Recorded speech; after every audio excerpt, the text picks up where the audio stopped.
Good morning, students. Welcome to physics class. Physics we have completed volume 1. The last class, unit 6, gravitation has started. So, last class you have learnt about Kepler's laws. Am I right?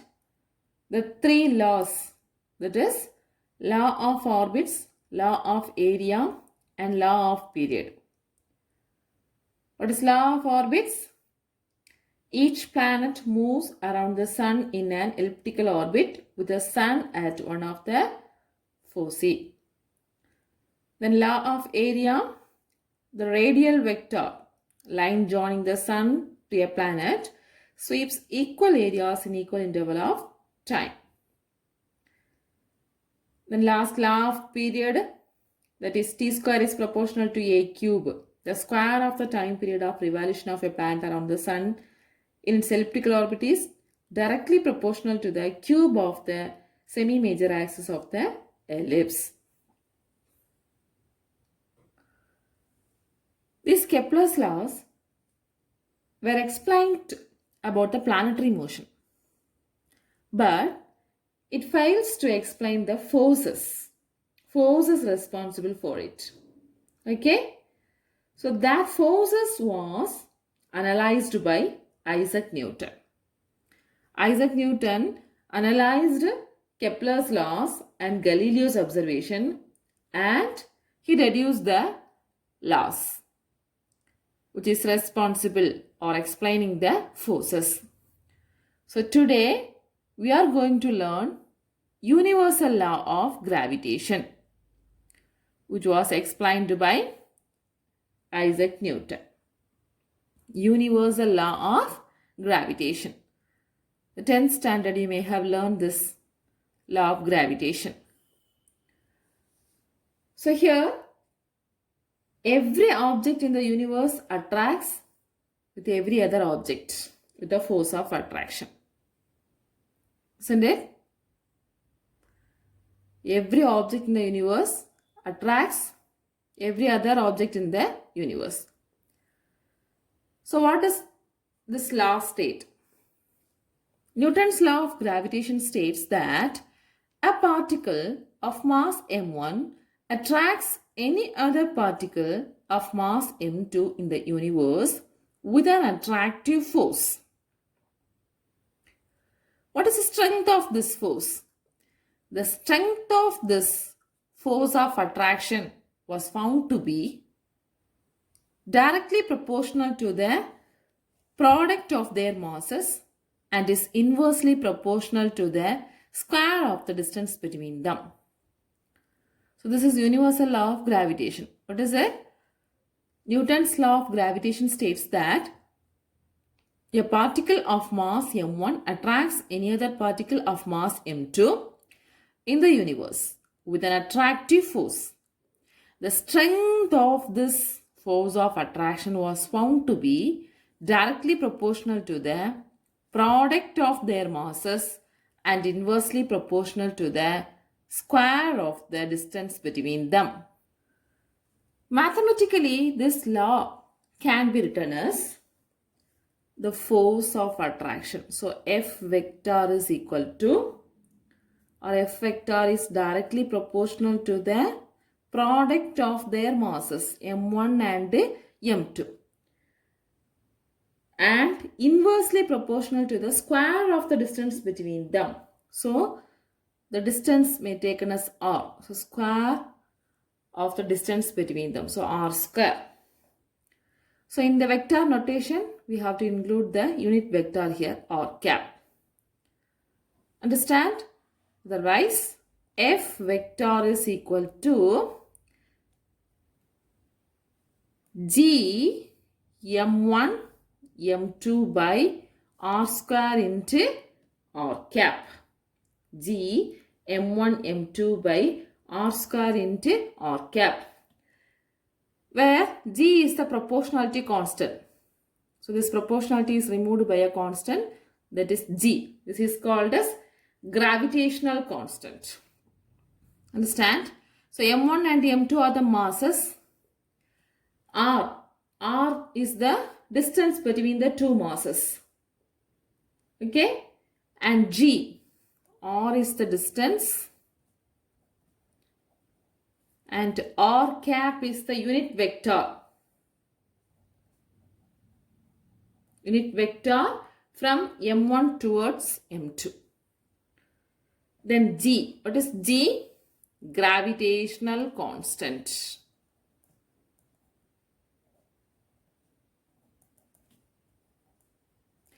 This value also you may have learned in the 10th standard. What is the value of gravitational constant?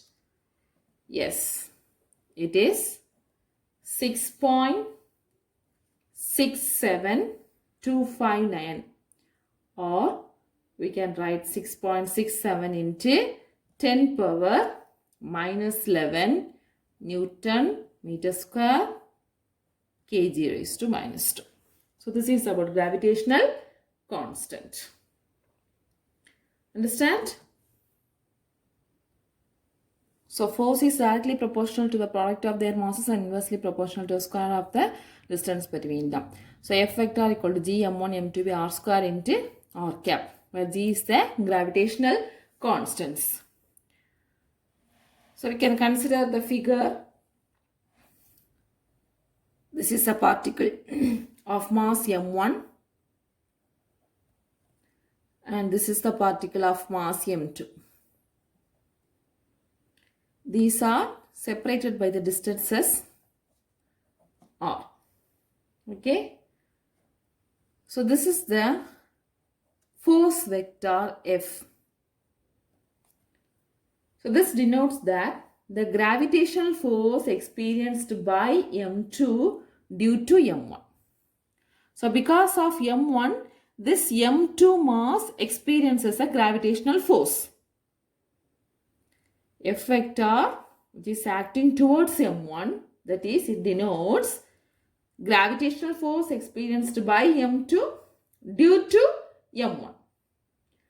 So actually, the force is acting this direction. We can write the expression as F vector is equal to minus G M1 M2 by R square into R cap. So this negative sign indicates that the gravitational force is always an attractive. Gravitational force is always an attractive in nature. And the direction is along the line joining the two masses. The direction of force is along the line joining the two masses. Okay. So R cap means this is the unit vector from M1 to M2. This is about universal law of gravitation. So the position R can be written as xi plus yj plus zk, or else R square can be written as x square plus y square plus z square in a Cartesian coordinate system. Okay. So this is about universal law of gravitation. Very important short answer. Let's see the important features of gravitational force. Important features of gravitational force. The first point, we know the formula. F is equal to minus G M1 M2 by R square into R cap, or else the magnitude we can write F equal to G M1 M2 by R square. So here, since the distance is inversely proportional to the force, as the distance increases, strength of force decreases. Am I right? As the distance between the two masses increases, the strength of the force turns to decrease, because force is inversely proportional to square of the distance. So here, when we analyze the graph between the distance and force, the distance is taken along x-axis, force is taken along y-axis. When the distance goes on increasing, the force, the strength of the force turns to decrease. Understand? So here, physically it explains with the solar system. That is, In the solar system, the Uranus planet is larger distance from the sun, isn't it? So, it experiences a less gravitational force. Understand? In the solar system, sun, then Mercury, Venus, Earth, etc. So, Mercury is very closest to the sun. So, the distance between the sun and the Mercury is small, but the distance between the sun and the Uranus is larger. So, it experiences a less gravitational force from the sun. Am I right? But comparatively with the Earth, Earth is small distance with the sun. So, Earth experiences a higher gravitational force. Understand? So, Uranus experiences less gravitational force from the sun than the Earth. Since Uranus is at a larger distance from the sun compared to the Earth. This is the first feature. The second point is the gravitational forces between two particles always constitute an action-reaction pair. The gravitational forces between the two particles always constitute an action-reaction pair. What does it mean? So this is sun and Earth is revolving around the sun in an elliptical orbit. Right? So there is a gravitational force of attraction between the sun and the Earth. So the gravitational force experienced by the sun on the Earth. The gravitational force experienced or exerted by the sun on the Earth is acting towards the sun. Towards the sun. So the reaction force is exerted by the Earth on the sun. So this is the action force and this is the reaction force. Understand? So the reaction force is exerted by the Earth on the sun. So direction of this reaction force is towards the Earth. So this is the reaction force direction. This is the action force direction. So gravitational force between the two particles always constitute an action-reaction pair. The next point regarding torque. The torque tau can be written as R cross F, isn't it? So that is equal to R cross, what is the gravitational force? Minus G m1 m2 by R square. Here the gravitational force between the sun and the earth. So we can write G ms, mass of the sun, me, mass of the earth, divided by R square into R cap. That is equal to 0. So the torque experienced by the earth due to the gravitational force of the sun. Torque experienced by the earth due to the gravitational force of the sun. That is R cross F. R cross is equal to R cross into minus G ms me by R square into R cap. How this will be equal to 0? That is R vector can be written as R into R cap. We have learned in the second unit vectors. There we have learned unit vector, magnitude of vector under there. A cap can be written as A vector can be written as A cap. Similarly here R vector can be written as R into R cap. So here R into R cap cross minus GMS ME by R square into R cap. So what is R cap cross R cap? Property of vector product. I cross I, J cross J, K cross K is equal to 0. So R cross R cap cross R cap is equal to 0. R bar equal to R into R cap. So R cap cross R cap is equal to 0.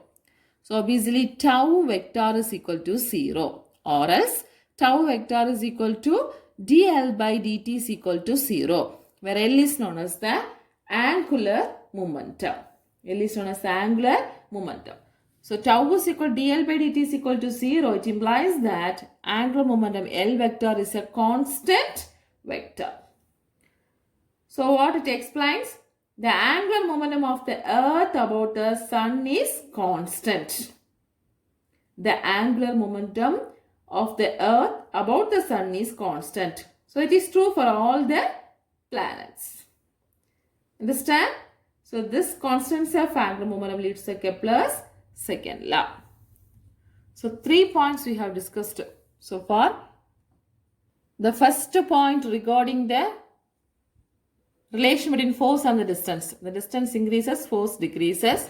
Second point regarding the force action reaction pair. The force between two particles, constant action reaction pair.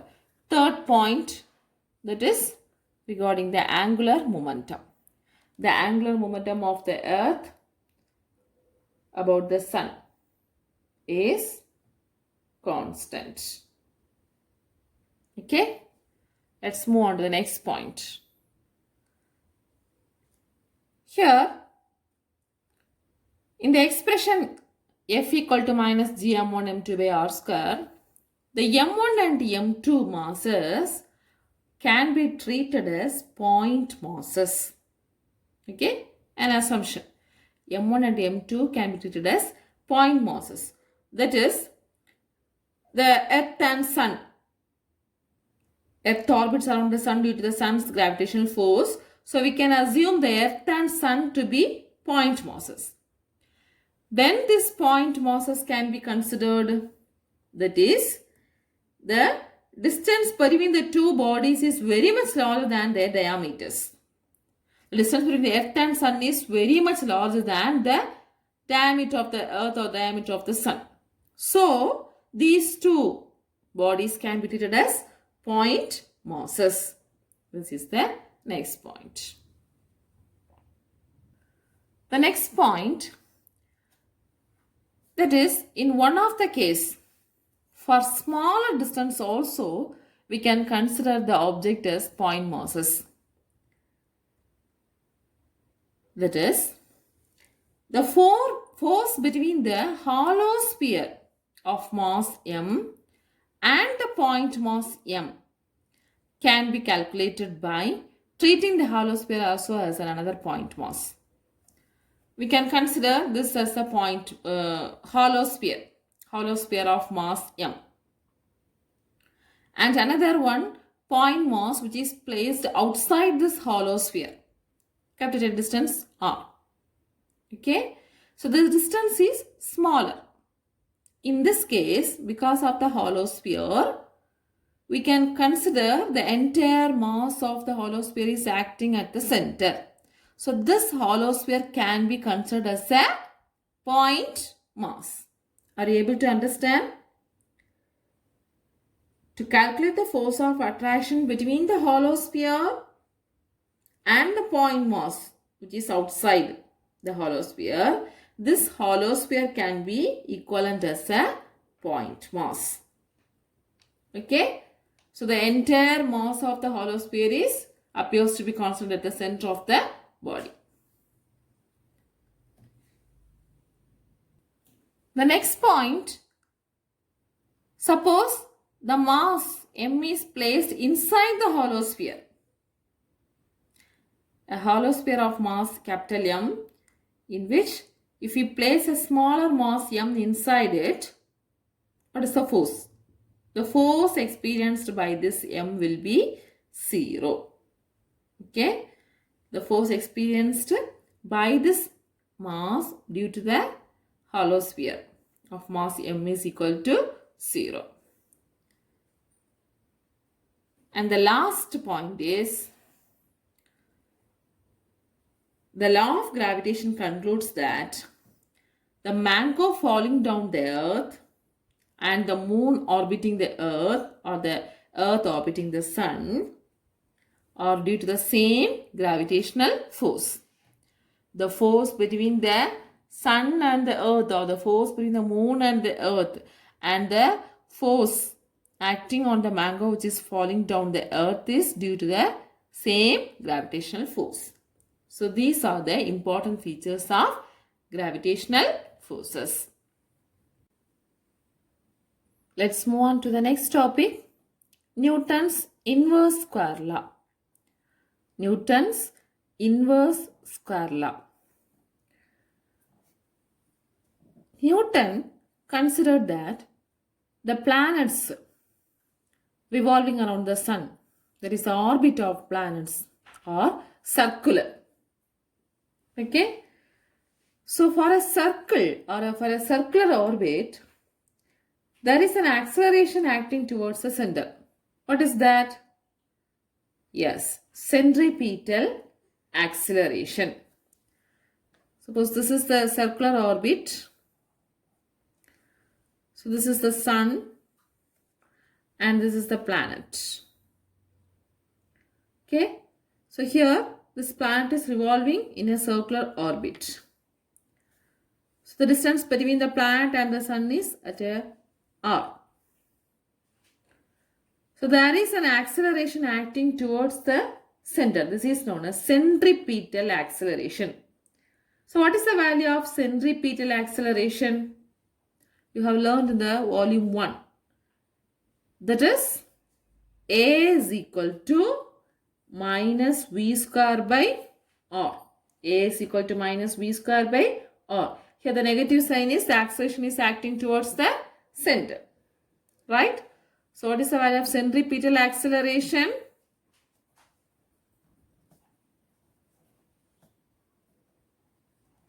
A is equal to minus v square by r, where v is known as the velocity of the planet and r is the distance of the planet from the center of the orbit. Okay. Now, in this equation, the velocity can be rewritten as v is equal to 2 pi r by t. What is that? We know that velocity is equal to distance divided by time or rate of change of displacement. Here what is the distance? Nothing but circumference of the circle. So what is the circumference of the circle? 2 pi r divided by t. T is the time period of revolution of the planet. Okay. So we can written as 2 pi r by t, where 2 pi r is the distance, that is the circumference of the circle, and t is the time period of revolution.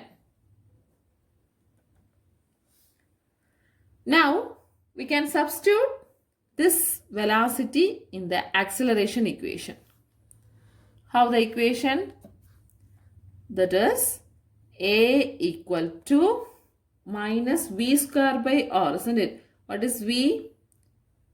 2 pi r by t the whole square divided by r. So that is minus 4 pi square r square by t square into r. Here 1 r get cancelled. So A can be written as minus 4 pi square r by t square. So this is the acceleration. Now, what is the force according to Newton's second law? According to Newton's second law, force F is equal to m into A, where m is the mass of the planet. So we can write the force F is equal to A is minus 4 pi square r by t square. So m minus 4 pi square m r by t square. So this is the force. Look at this expression. Here we can write as the force is directly proportional to r by t square, or else from Kepler's law, that is Kepler's third law. What is Kepler's third law? Law of period. the square of the time period of revolution is directly proportional to the cube of the semi-major axis. Am I right? T square is proportional to a cube. Or else we can write, in here we have taken r as the radius of the circle. So we can write r cube by t square equal to k. Kepler's law states that t square is proportional to a cube, isn't it? So we can write t square by a cube is equal to constant, or else a cube by t square is equal to constant. So instead of a, here we have written as r. R is the radius of the circle. So r cube by t square is equal to k. K is constant. If you are rewriting this expression as r cube, can be written as r into r square by t square equal to k. Again, we can write r by t square is equal to what? K by r square. K by r square. So if you are substituting this in equation of force. So we can consider this as the equation as 3. This is equation 1. This is equation 2. So equation 3, if you are substituting in this equation 2, instead of r by t square, the equation comes f is equal to minus 4 pi square m into, instead of r by t square, k by r square we have to substitute. So substitute 3 into, that is f is equal to minus 4 pi square m, instead of r by t square, k by r square. So this is equation number 4. So we know that this negative sign indicates that the attractive in nature. Am I right? Attractive in nature. Look at this expression. In this expression, the force contains only the mass of the planet explicitly. In this expression, the mass of the sun is not there. Am I right? Am I right? So Newton strongly believed that, according to his third law, if Earth is attracted by the sun, then sun must also be attracted by the Earth. Am I right? If this is sun, this is Earth. If the Earth is attracted by the sun, then sun is also attracted by the Earth with the same magnitude of force. So sun was also to be included in this expression. From this insight, he has written as, instead of 4 pi square k, he included the concept as gm. So 4 pi square can be equated to gm according to Newton. 4 pi square k can be equal to gm. So this expression can be written as f is equal to minus gm m by r square. Gm m by r square, where capital M is the mass of the sun, small m is the mass of the planet. Okay, so negative sign, that is the gravitational force is attractive in nature. Are you clear about this? So this is about Newton's inverse square law. So listen once again. Newton's inverse square law, that is derived from Kepler's law. So inverse square law means the square of the distance is inversely proportional to the force. That is the correct meaning. So we have considered here the orbit of the planets as circular orbit. So the centripetal acceleration can be written as A is equal to minus V square by R. Minus is because of attractive, that is centripetal acceleration is acting towards the center, and V is the velocity, R is the radius. So V is equal to 2 pi R by T, where 2 pi R is the distance and T is the time period of revolution. For substituting, we will get A is equal to minus 4 pi square R by T square. And according to Newton's second law, F equal to ma. So minus, instead of A, minus 4 pi square R by T square. So minus 4 pi square mr by T square. Now here we are using Kepler's law. That is Kepler's third law. Accordingly, R cube by T square is equal to K. So here we have rewritten as R by T square equal to K by R square. This, if we are substituting in the force expression, we will get minus 4 pi square mk by R square. In this expression, actually, the main mass of the sun is not included. So he has equated, the Newton has equated the 4 pi square K is equal to Gm, and the expression becomes F is equal to minus Gmm by R square, where minus is gravitational force is attractive nature. G is the gravitational constant, m is the mass of the sun, m is the mass of the planet, r is the distance or radius of the circular orbit. Okay, so here we have considered the assumption that the orbit is circle or circular orbit. Okay, so actually the planet revolving around the sun in an elliptical orbit. But we can consider this planet's orbit is very close to being circle. There is a small deviation from the circular shape. Understand, students? So today we have discussed about Newton's universal law of gravitation. Very important short answer. Then important features of law of gravitation. And last, how the Newton arrived his law of gravitation from Kepler's third law.